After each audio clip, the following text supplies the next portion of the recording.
자, 우리 항원 항체 반응부터 복습하면 되나요? 자, 그럼 항원 항체 반응 한번 보도록 하겠습니다. 자, 일단 항체 구조를 보게 되면 항체는 Y자 모양으로 이 짧은 쪽 끝부분에 항원과 결합할 수 있는 부위가 있어요. 자, 특징은 이 항원 결합 부위랑 항원의 입체 구조가 맞아야지만 이런 식으로 결합을 할 수 있습니다. 그래서 특정 항원은 특정 항체랑만 결합을 합니다. 알겠죠? 이런 것들을 항원 항체 반응의 특이성이라고 하고, 항원과 항체가 결합하는 것을 항원 항체 반응이라고 합니다. 자, 항체가 결합하게 되면 뭐 바이러스나 세균들의 독성을 중화시켜주고 응집을 유도하고 침전을 유도해가지고 식균 작용으로 좀 더 쉽게 제거할 수 있게 해줍니다. 알겠나요? 네. 자, 그럼 1차 면역 반응이랑 2차 면역 반응 보도록 할게요. 자, 1차 면역 반응은 이 항원이 처음 들어왔을 때를 얘기를 합니다. 자, 여기서 보게 되면 항원 A가 우리 몸에 처음으로 침입을 했어요. 그럼 요 화살표 안에 어떤 과정이 쭉 진행이 되는 거야? 그치. 항원 A를 대시세포가 먹고 그치 식균 작용을 하고 그 다음에 이 항원을 자신의 표면 위에 표시를 하고 이걸 누가 인지를 해? 보조 T 림프구가 인지를 하고 그 보조 T 림프구가 얘한테 드디어 이런 애들이 들어왔다. 너 빨리 이제 변해라. 이렇게 얘기를 해주는 거예요. 그러면 B 림프구가 증식하고 분할을 하게 됩니다. 분화하게 되면 형질세포랑 어떤 세포로? 그렇죠. 기억세포로 이렇게 분화가 되고, 자, 형질세포에 의해서 항체가 만들어져서 항원 A를 제거합니다. 자, 중요한 사실은 1차 면역 반응이 일어나게 되면 기억세포가 만들어졌다는 사실이 중요한 거예요. 알겠나요? 네. 자, 그러면 기억세포가 있기 때문에 똑같은 항원 A가 두 번째 침입을 하게 되면 기억세포가 바로 얘를 인지해가지고 빠르게 형질세포로 분할을 하게 됩니다. 분할되는 숫자도 굉장히 많죠? 맞지? 그래가지고 이 항체를 더 빠르게 많이 생성해가지고 항원을 더 빠르게 제거할 수 있는 거예요. 알겠나요? 물론 이 기억세포도 계속 남아 있습니다.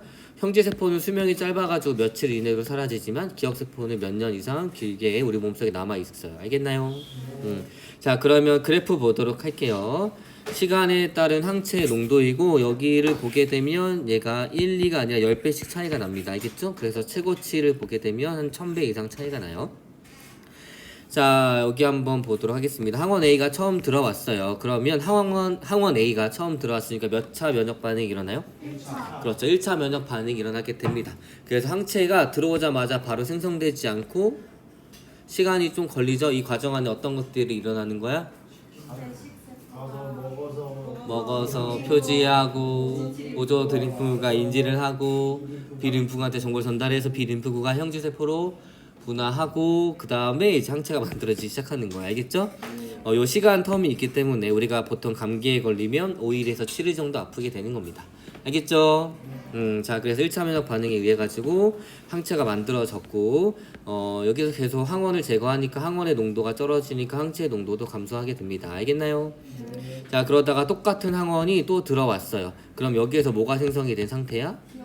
그렇죠. 기억세포가 생성이 됐으니까 여기에서는 항체를 바로 많이 만들게 됩니다. 그래서 더 빠르게 제거해요.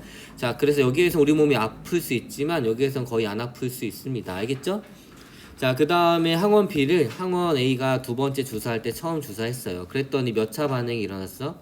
그치, 1차 면역 반응이 일어났죠? 그럼 뜻하는 게 뭐예요? 여기에서 생성된 기억세포는 누구에 대한 정보를 가지고 있는 거야? 그치, 항원 A에 대한 정보만 가지고 있다, 이런 뜻입니다. 그래서 항원 A랑 항원 B에 대한 면역은 각각 일어난다라고 우리가 알 수 있습니다. 알겠나요? 자, 그 다음 백신과 면역 혈청에 대해서 배웠죠. 자, 백신은 예방과 치료 중에 뭐예요? 예방. 면역 혈청은 치료입니다. 백신은 결국에는 약화된 항원, 병을 일으키지 않을 정도로 약화된 항원을 집어넣어서 우리 몸에 뭐를 만드는 거예요? 기억세포를 만드는 거예요. 그래가지고 실제 우리 몸에 병을 일으키는 병원체가 들어왔을 때 기억세포가 이미 있기 때문에 좀 더 빠르게 반응할 수 있게 해줍니다. 알겠나요? 자, 면역 혈청은 뭐를 넣어주는 거야? 혈청? 그치, 항체, 히읗 기억하면 된다 그랬죠? 면역 혈청을 넣어준다는 얘기는 이미 우리 몸이 병원체가 들어와서 싸우고 있는데 우리 몸이 조금 수세에 밀리니까 외부에서 좀 더 미사일을 넣어준다는 얘기예요. 알겠나요? 그렇게 구분하면 될 것 같습니다. 저번 시간에 여기까지 했죠? 자, 요거 페이지는 한 번씩 읽어보도록 하세요. 자, 그럼 이제 면역 관련 질환에 대해서 한번 알아보도록 하겠습니다. 우리가 알레르기랑 그 다음에 자가 면역 질환이랑 그 다음에 면역 결핍증에 대해서 배울 거예요. 자, 알레르기 많이 들어봤죠? 알레르기가 뭐야? 진짜 알러지가 뭐야?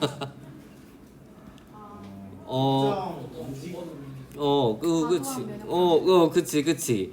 우리가 음식물에 대해서는 대부분 사실은 외부 물질로 인식을 안 해야 되지.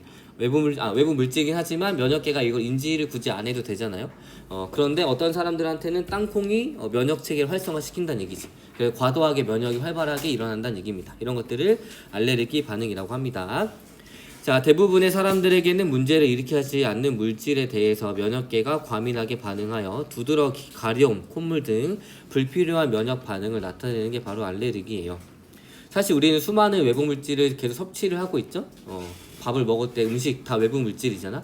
이런 거 섭취를 하고 할 때 우리 몸에서는 일반적으로는 이런 음식물들을 외부 물질 면역 체계가 인식을 하지 않는다는 얘기예요. 그렇지만 어떤 사람들한테는 이것들이 항원으로 작용해가지고 우리 몸의 면역 체계를 과도하게 활성화시킵니다. 이런 반응을 알레르기 반응이라고 해요. 유발 물질은 굉장히 많아요. 먼지, 꽃가루, 곰팡이, 진먼지, 진드기, 그 다음 일부 음식과 약물 등에 있습니다. 그래서 알레르기의 원인 물질을 알레르겐이라고 합니다. 알겠나요? 자, 그래서 여러분들이 특히 심한 알레르기 반응을 일으킬 수 있는 경우에는 음식 우리가 뭐 사 먹는 거 뒤에 보게 되면 이 음식은 밀, 대두와 같은 시설에서 뭐 만들어졌습니다. 이런 것들 써있지? 그걸 왜 써놨을까? 이런 것들이 알레르기를 반응 일으켜가지고 어떤 사람이 죽을 수도 있기 때문이에요. 그러면 기업한테는 굉장히 큰 손해겠지? 그래서 일부러 잉크까지 써가면서 그렇게 써주게 되는 겁니다. 알겠나요? 네. 자, 그 다음에 약물 같은 경우에는 그래서 여러분들이 약물 처방 받기 전에 혹시 약물에 대한 알레르기 있어요? 라고 항상 의사 선생님들이 물어볼 때가 있을 거예요. 병원에 가게 되면.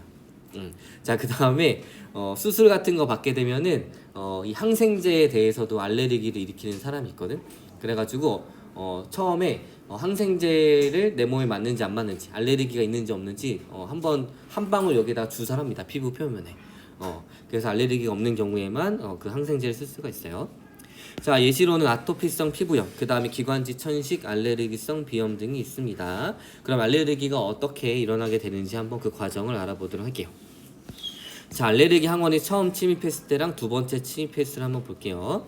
자, 알레르기 항원이 첫 번째로 침입을 합니다. 뭐 꽃가루가 여기에 예시가 되겠죠. 자, 그러면 얘를 항원으로 인지를 해가지고 어떤 과정이 일어나냐면 형질 세포가 항체를 만드는 것까지 일어나게 됩니다. 그 다음에 특징은 뭐냐면 요 항체가 누구한테 결합을 하냐면 비만 세포에 결합을 하게 되는 거예요. 자, 그러면 비만 세포와 이 항체가 결합하는데 항체가 항원과 결합하는 부위는 요 짧은 부위예요, 맞죠? 그래서 이 비만 세포와 항체가 결합하는 이 결합하는 과정은 항원 항체 반응은 아닙니다, 알겠죠? 그냥 Y자 모양이 이렇게 꽂혀 있다라고 생각을 해주면 됩니다. 그 다음에 비만 세포 안에는 뭐가 가득 들어 있냐면 히스타민이라는 물질이 가득 들어 있어요. 됐나요? 자, 알레르기 항원이 처음 들어왔을 때 면역 과정이 일어나면서 형질 세포에 의해서 항체가 만들어지게 되고 그 다음에 이 항체가 누구한테 꽂혀 있냐면 비만 세포에 꽂혀 있습니다. 알레르기 항원이 처음 침입했을 때. 됐나요? 자, 그 다음에 두 번째 침입했을 때가 문제가 많이 생기는데, 자, 두 번째 침입하게 되면 이 항원이 어디에 결합하겠어? 이 항체의 이 항원 결합 부위에 결합을 하겠죠? 자, 그러면 이 결합하는 게 신호가 되는 거야. 신호가 돼서 어떻게 되냐면 비만 세포에서 히스타민이 방출이 되게 됩니다. 됐나요? 요 히스타민 때문에 우리가 이제 알레르기 반응이 나타나게 되는 거예요. 자, 어떤 것들이 있는지 한번 보도록 하겠습니다. 자, 히스타민 저번에 잠깐 염증반을 설명했을 때 나왔지만 혈관이 확장이 됩니다. 그 다음에 심장박동이 불규칙하게 돼요. 자, 그래가지고 혈압이 저하가 되게 됩니다. 그 다음에 모세혈관의 투과성이 증가하기 때문에 그 부분이 조직에 많이 들어가가지고 붓게 돼요. 그 다음에 모세혈관이 확장이 되니까 붉어지게 보이는 거고, 그 다음에 특징은 기도랑 호흡기를 수축을 하게 됩니다. 기도 등 호흡기를 수축을 해요. 그럼 숨이 잘 쉬어질까 안 쉬어질까? 안 쉬어지게 되고, 그 다음에 장 운동을 촉진시켜 줍니다. 그래서 장의 과민 운동을 일어나게 되는 거예요. 됐나요? 자, 그럼 보자. 알레르기 반응이 너무 심해. 그럼 혈압도 뚝 떨어지고 숨도 잘 못 쉬니까 사람이 죽을 수도 있겠지. 그래서 위험하게 되는 거예요. 자, 알레르기 반응, 과민 반응이라고 하는데 이런 효과들을 아나필락시스 효과라고 합니다. 그런데 전신에서 일어나게 되면 쇼크를 유발하게 돼가지고 아나필락시스 쇼크가 발생하게 돼서 사람이 죽을 수도 있게 되는 거예요. 알겠나요? 자, 치료는 어떻게 하냐면 항히스타민제를 사용을 합니다. 이 항히스타민제는 어떤 역할을 해주냐면 히스타민이 조직의 수용체에 결합하는 것을 막아가지고 증상을 완화해주게 됩니다. 그런데 쇼크 등 상황이 심각할 때는 일단 살리는 게 중요하니까 뭐를 투여하냐면 에피네프린을 투여합니다. 우리 에피네프린 어디서 들어봤죠? 교감신경의 신경절 이유신경의 말단에서 분비되는 게 에피네프린이었고 노르에피네프린이었고 그 다음에 에피네프린은 부신의 수질에서 속질에서 나오게 되죠. 그런데 노르에피네프린이랑 에피네프린이랑 기능이 거의 비슷하다고 했어요. 자, 그러면 혈압을 올린다고 했던 거 기억나니? 혈관을 수축해서 혈압을 올리는 거고 그 다음에 우리 교감신경이 활성화가 되면 기도가 이완돼요, 수축돼요? 이완되겠지. 우리가 싸우고 도망칠 때 교감신경이 활성화가 되니까 그래서 기도 등 호흡기가 이완되고 장 운동은 억제가 되게 됩니다. 알겠나요? 알겠니? 자, 그래서 에피네프린을 투여하게 되면 이런 것들을 막을 수 있어가지고 사람을 일단 살릴 수가 있습니다. 그래서 알레르기가 일어나는데 굉장히 중요해요. 그래서 우리 식단표 보게 되면은 이러한 물질들이 들어가 있어서 요 물질에 알레르기가 있는 사람은 따로 밥을 받으세요라고 붙여져 있죠. 이게 이런 효과 때문에 사람이 죽을 수도 있기 때문입니다. 알겠나요? 네. 자, 그래서 다시 알레르기 반응을 정리를 해보면 어떻게 되냐. 알레르기 항원이 처음 들어왔을 때는 우리 몸의 면역 체계가 활성화돼가지고 형질세포에서 이 항체가 만들어지게 되고 이 항체가 누구랑 결합하냐면 비만 세포와 결합하게 됩니다. 그런데 항원 결합 부위랑 결합하는 게 아니에요. 알겠죠? 항체의 항원 결합 부위는 여기에요. 알겠지? 여기가 아니라 이 Y자 긴 Y자랑 결합을 하게 됩니다. 이 상태로 지내다가 알레르기 항원이 두 번째 침입을 하게 되면 이 항체랑 알레르기 항원이랑 결합을 하게 됩니다. 그럼 신호가 전달이 되면서 비만 세포가 히스타민을 방출하게 되는 거예요.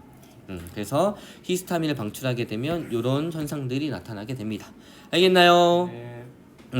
자, 그러면 이제 자가 면역 질환에 대해서 한번 알아보도록 하겠습니다. 자가 면역 질환은 무엇이냐면 우리 몸의 면역 세포들이 우리 몸의 세포를 외부 물질로 잘못 인지해가지고 우리 몸의 세포들을 공격하는 것을 자가 면역 질환이라고 합니다. 자, 면역계가 자기 몸을 구성하는 세포나 조직을 항원으로 인식해가지고 공격함으로써 발생하는 질환으로 대표적으로 1형 당뇨병, 류마티스 관절염, 홍반성 루푸스가 있어요. 자, 1형 당뇨병 원인이 뭐지? 인슐린이 잘 분비가 안 되는 거죠. 그래서 예를 들어서 세포독성 T 림프구가 이자의 베타 세포를 파괴해 버립니다. 그럼 이자의 베타 세포에서 뭐가 원래 나와? 인슐린. 그럼 이자의 베타 세포가 파괴되면 인슐린이 잘 안 나오겠죠. 자, 그래서 인슐린이 결핍될 수 있습니다. 모든 1형 당뇨병의 원인이 자가 면역 질환은 아니에요. 알겠죠? 자, 근데 류마티스 관절염, 항체가 관절을 따고 있는 막을 공격해서 심한 염증을 일으켜가지고 관절이 굳고 변형이 되는 게 류마티스 관절염입니다. 그 다음에 홍반성 루푸스는 피부, 폐, 콩팥 등 전신에서 발생하는 염증 반응이에요. 알겠나요? 네. 자, 그럼 이제 면역 결핍에 대해서 알아보도록 하겠습니다. 됐니? 네. 폈어요. 자, 그러면 면역 결핍, 우리가 알고 있는 질병이 뭐예요? 면역 결핍, 에이즈, 후천성 면역 결핍증 에이즈가 있었죠. 자, 면역을 담당하는 세포나 기관에 이상이 생겨가지고 면역 기능이 현저하게 저하되는 질병을 면역 결핍이라고 합니다. 원인은 다양해요. 바이러스 감염, 그 다음에 골수세포 장애, 림프구 장애, 영양실조, 방사선 조사 등이 있고 대표적인 예시 우리는 에이즈에 대해서 알아볼 거예요. 자, 에이즈를 일으키는 원인 바이러스가 뭐예요? HIV입니다. HIV에 감염이 됐다 하더라도 전부 다 에이즈에 걸리는 건 아니에요. 요즘은 약이 좋아져가지고 HIV를 가지고 있지만 계속 약을 먹으면 방금 뭐라 그랬지? HIV라 그랬니? 말 제대로 한 거지.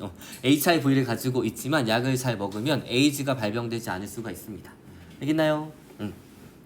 자, 그럼 후천성 면역 결핍증은 왜 생기냐면 HIV가 뭐를 파괴하냐면 보조 T 림프구를 파괴해 버립니다. 봐봐. 그럼 보조 T 림프구가 사라져. 그럼 대식세포에 식균작용은 되지.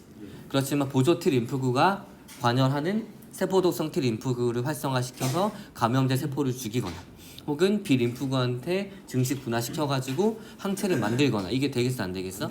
안 된다는 얘기입니다. 그래서 후천성 면역 결핍증이 바로 이것 때문에 이름이 붙여진 거예요. 자, 후천성 면역 결핍증 뭐라 그랬지? 특이적 방어 작용이라고 했지. 보조 T 림프구가 이제 사라지게 되면 이 특이적 방어 작용이 안 됩니다. 이것 때문에 조그만한 세균이나 바이러스 질병에도 금방 죽어버리는 게 바로 에이즈예요. 알겠나요? 네. 자, 아무튼 에이즈 후천성 면역 결핍증입니다. 한번 자세히 알아보도록 할게요. 자, 그림은 면역 초기 여기 보도록 할게요. 자, 시간이 있고 그 다음에 얘가 HIV의 농도, 그 다음에 얘가 보조 T 림프구의 숫자입니다. 자, 보게 되면 초반에는 HIV가 막 증식을 했다가 우리 몸에 이제 면역 세포들이 활성화가 돼가지고 얘를 숫자를 쭉 줄입니다. 근데 줄이고 나서 완전 0이 안 되고 어디에 숨어 있냐면 보조 T 림프관에 숨어 있어요. 그러다가 몇 년 뒤에 점차 보조 T 림프관에서 증식하면서 보조 T 림프구를 파괴시키면서 나오게 됩니다. 그러니까 보조 T 림프구의 숫자는 감소하겠죠? 그리고 HIV는 점점 증가하게 되는 거예요. 알겠나요? 네. 보조 T 림프구의 숫자가 거의 없으니까 후천성 면역이 돼요, 안 돼요? 네. 안 됩니다. 특이적 방어 작용이 안 됩니다. 그래서 후천성 면역 결핍증에 걸리게 되는 거예요. 알겠나요? 네. 자, 봐봐. 그러면 요 상태에서는 사실 보조 T 림프구도 적당히 있고 HIV도 적기 때문에 질병이 나타나지 않을 수 있어요. 그럼 요 상태에서 내가 잘 모르고 헌혈하게 되면 그 피를 받은 사람은 에이즈. 에이즈에 걸리겠지? 내가 이 상태에서 치과 치료를 받아. 그럼 치과 치료할 때 막 피가 나지? 근데 그 기구를 그 치과에서 하필 소독을 잘 안 하고 그냥 또 다른 사람한테 써. 그럼 어떻게 돼? 에이즈. 에이즈에 걸릴 수가 있게 되는 거예요. 알겠나요? 네. 자, 그래서 우리가 위험한 겁니다. 왜냐면 잠복기가 길기 때문이에요. 자, 보도록 하겠습니다. 감염 초기 잠복기에는 HIV의 숫자가 크게 줄어듭니다. 왜냐면 인체의 면역 활동 등으로 대부분의 HIV가 제거가 되기 때문이에요. 자, 그런데 시간이 지날수록 HIV의 숫자는 증가하게 되고 보조 T 림프구의 숫자는 감소하게 됩니다. 이 HIV가 보조 T 림프군에 증식하면서 보조 T 림프구를 파괴시키기 때문이에요. 자, 보조 T 림프구의 도움 없이는 당연히 B 림프구가 항체를 만들지 못하기 때문에 시간이 지나면 병원체 무방비 상태인 면역 결핍에 이르게 됩니다. 그래서 독성이 약한 세균이나 곰팡이 등에 의해서도 사망하게 되는 거예요. 알겠나요? 네. 요 그래프랑 같이 이해됐니? 네. 좋아요. 자, 그러면 면역 결핍에 따른 세균수 그래프를 보도록 하겠습니다. 얘는 어떤 쥐에다가 특정 세균을 감염을 시킨 거예요. 자, 그런데 세 가지가 있습니다. 하나는 정상 생지가 있고 또 하나는 후천성 면역이 결핍이 된 거. 예를 들어서 보조 T 림프구가 없는 애들, 맞죠? 자, 그다음에 어떤 애들은 이제 선천성 면역이 결핍된 애들, 즉 비특이적 방어 작용이 결핍된 애들, 대표적으로 대식 세포가 결핍이 된 애들이에요. 알겠나요? 네. 자, 얘는 뭐 대식이가 없는 거, 그다음에 얘는 보조 T가 없는 거. 됐니? 네. 자, 그러면 정상 생지를 보게 되면 세균수가 증가했다가 면역 체계가 활성화가 되니까 얘를 사라지게 만들 수 있어요. 맞죠? 네. 자, 그러면 선천성 면역 결핍이 되게 되면 대식 세포도 없지? 그러니까 비특이적 방어 작용, 식균 작용도 안 되고, 그 다음에 얘가 없으니까 보조 T 림프구가 활성화돼요, 안 돼요? 안 되니까 이 특이적 방어 작용도 일어나요, 안 일어나요? 안 일어나지. 그러니까 둘 다 안 일어나니까 세균을 줄일 수가 없는 거예요. 네. 알겠나요? 자, 그런데 얘는 중간 정도겠죠? 대식 세포에 의해 가지고 계속 먹긴 하지만 비특이적 방어 작용이 일어나지 않기 때문에 세균수가 정상보다는 계속 많게 유지가 되는 거예요. 네. 알겠나요? 네. 이 그래프 이해됐니? 자, 후천성 면역 결핍이 됐다는 얘기는 예를 들어서 보조 T 림프구가 안 된다는 얘기입니다. 제대로 작동을 못해요. 그렇지만 특이적 방어 작용은 안 되지만 이 비특이적 방어 작용은 됩니다. 대표적으로 이 식균 작용이 일어나고 있기 때문에 적당히 수를 계속 줄여주고 있긴 하는 거예요. 알겠나요? 뭐에 비해서? 얘에 비해서. 됐니? 그래서 얘가 정상 보조 T 림프구가 없어진 거, 예를 들어 대식 세포가 없어진 거예요. 됐나요? 자, 그래서 여기서도 알 수 있는 사실은 선천성 면역이 일어나야지만 후천성 면역이 일어날 수 있습니다. 그래서 얘는 선천성 면역, 즉 비특이적 방어 작용이랑 특이적 방어 작용 둘 다 안 일어나는 거예요. 됐니? 얘는 비특이적 방어 작용은 일어나지만 특이적 방어 작용은 안 일어나고 있는 거예요. 됐나요? 네. 얘는 둘 다 일어나는 겁니다. 됐나요? 자, 그러면 이제 우리가 혈액형을 드디어 나갈 수 있을 것 같아요. 우리가 이번 주에 혹시 이번이 첫 번째 시간이니? 그래서 오늘은 여기까지. 고생했어요.